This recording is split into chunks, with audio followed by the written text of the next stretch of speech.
5 ways marriage can save you thousands of dollars in taxes. How to put your spouse on payroll. If you're married, I want you to realize something. The tax code isn't just rules, it's a roadmap. And married couples who treat the household like a team, who actually plan, can keep thousands more in taxes every year. See, most people experience marriage and taxes just as we file jointly. And that's it. But that is surface level.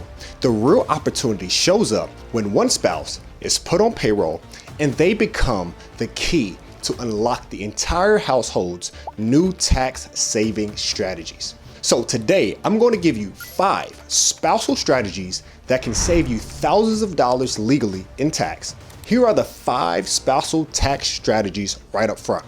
1. Spousal reps or real estate professional status. 2. Spousal 401k. 3. The spousal 2x deduction strategy. 4. Spousal HSA strategy. And 5. The spousal home office. And if we haven't met yet, my name is Kingsley Fetty. I'm a CPA, certified public accountant, and I specialize in proactive tax planning for high-income business owners and families. Over my career, I've advised clients across more than 40 states, representing over $300 million in combined revenue. So I've seen exactly how wealthy families and businesses actually set up things to save them thousands of dollars in tax. And today I'm going to show you 5 ways marriage can save you thousands in taxes by putting your spouse on payroll. But before we hop into it, quick disclaimer. This is for educational purposes only, and this is not tax advice.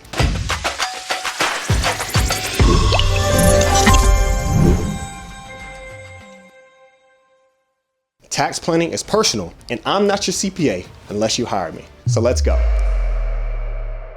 Spousal tax strategy number 1, spousal real estate professional status, or for short, spousal reps. Here's why this one is so powerful. See, most real estate rental losses are treated as passive losses. Under Internal Revenue Code, Section 469, passive losses usually cannot offset your W-2 income or your active business income. They get limited and carried forward. Now, here's the marriage unlock. See, on a joint return, only one spouse needs to qualify as a real estate professional for the entire household to potentially get that benefit.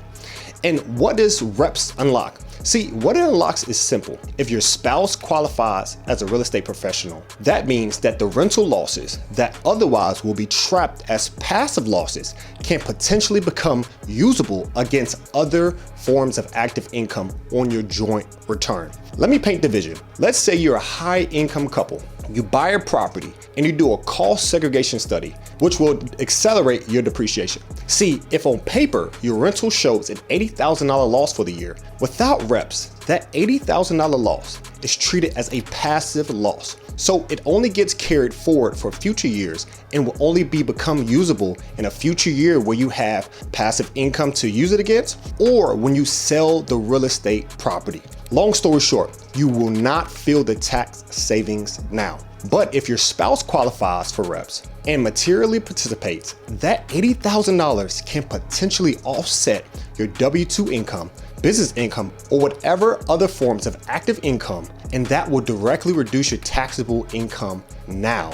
So what does it take for your spouse to qualify for reps? See, in general, your spouse needs to spend more than 750 hours during the year performing services in real estate activities, such as managing, operating, leasing, or developing real property. And they have to spend more than half of their working time in real estate. Then lastly, they also have to meet the material participation rules, which simply means your spouse is actively involved in running the rentals, not just owning them. Now, here's something that makes this easier for a lot of couples. If your spouse is a stay-at-home parent, the spousal reps tax strategy can be so much easier to support because there isn't a full-time W-2 job that is competing for their time. And if that spouse is the one doing the work, right, screening tenants, coordinating repairs, communicating with guests, meeting contractors, tracking receipts, driving to the properties, etc., then those hours add up fast. But none of that matters if you can't support it.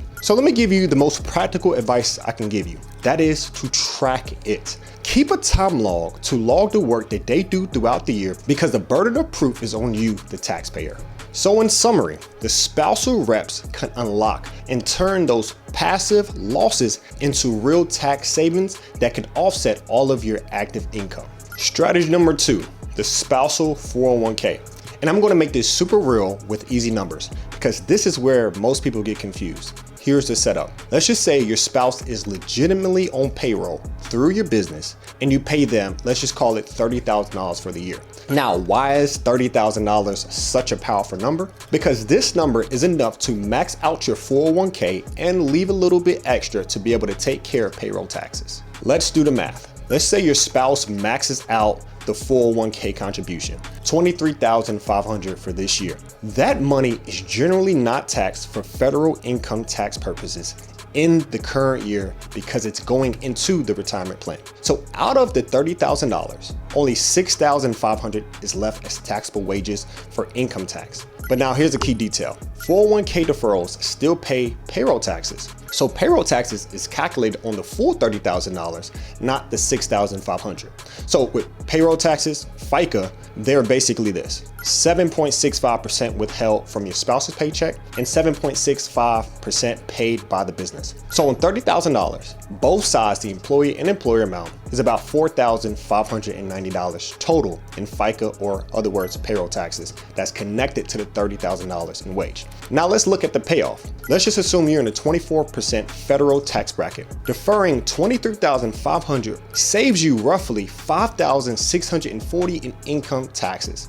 Now we're not even talking about state, which can add another chunk depending on where you live. But here's the part that most people miss. This is not just a tax move. This is a wealth move. You just moved $23,500 into a retirement account, meaning instead of sending that money to the IRS, you're funding your future and letting it compound. Now let me tie it back to the business side. Your business will get a tax deduction for the wage that it pays your spouse. And the business also gets to deduct the employer payroll taxes that it paid for the spouse as well. So you've got a legitimate compensation expense and you've got retirement funding that's happening on top of all of that. So this is the real way to think about your spousal 401k. You're not trying to avoid every possible tax. You're trying to use payroll to create eligibility, and then you're using the 401k to turn taxable dollars into invested dollars. That's why $30,000 on payroll can be a powerful unlock number for married couples. Now, tax strategy number 3,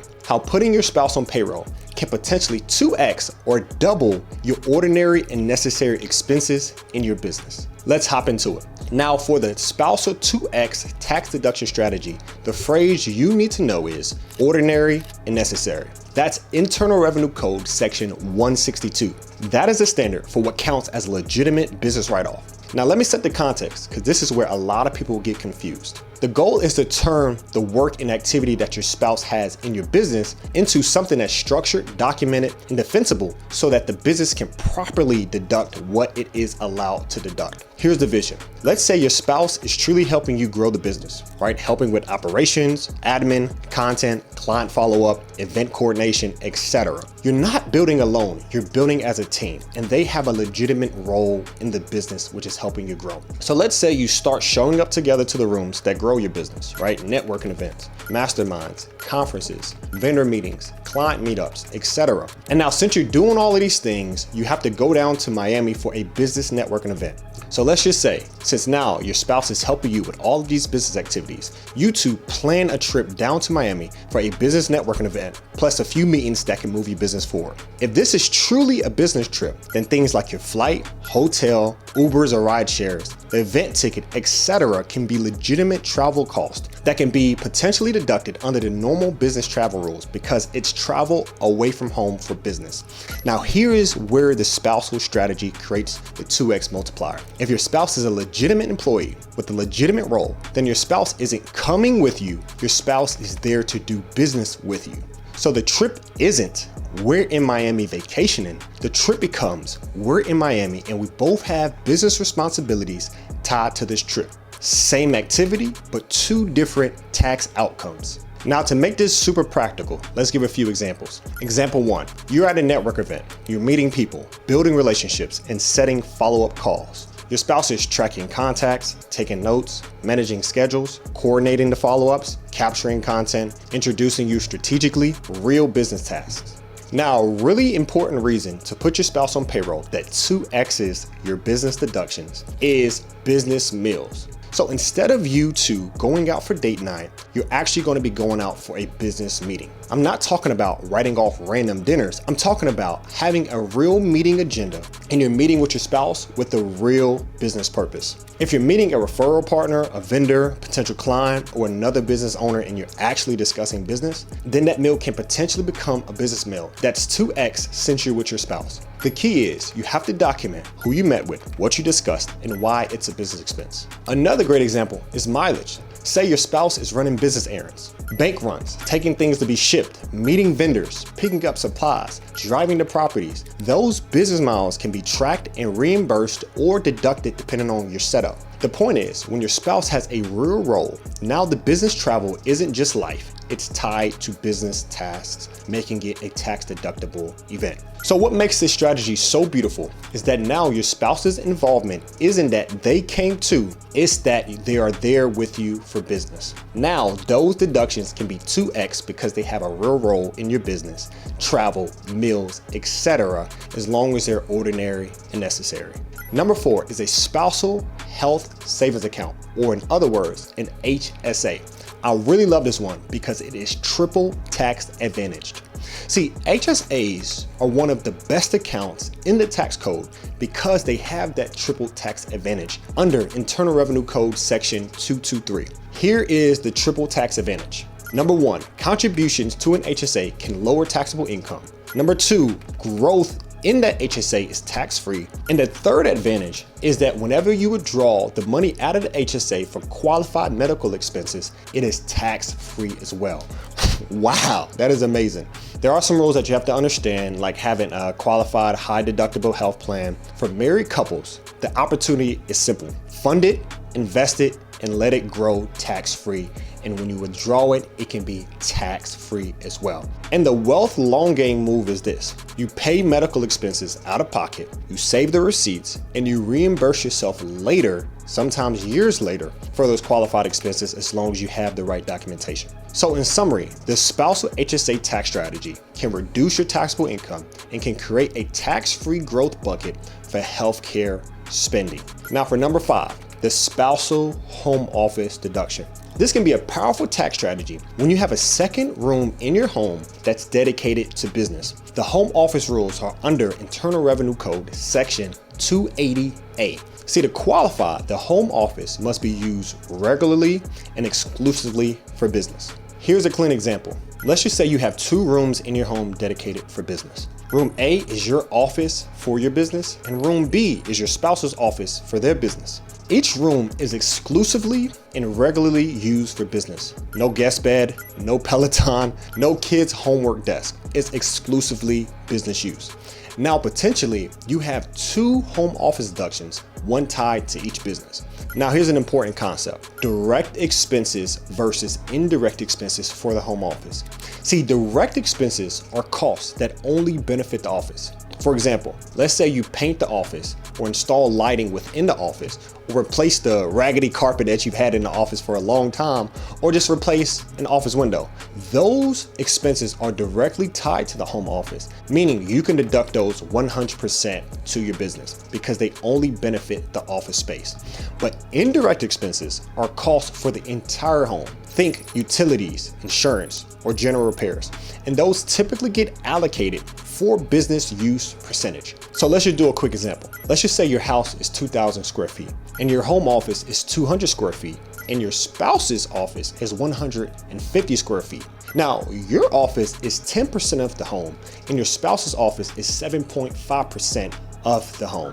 Now, if you want to repaint your spouse's office for $800, that's a direct expense and it's fully 100% deductible for the home office. But utilities for the home or repairs for the entire home would be allocated by percentage. So in summary, the spousal home office can create 2 legitimate tax deductions when you truly have 2 separate business rooms, and it is multiplied whenever you treat the direct expenses as fully 100% deductible to the home office and you allocate the indirect expenses by percentage.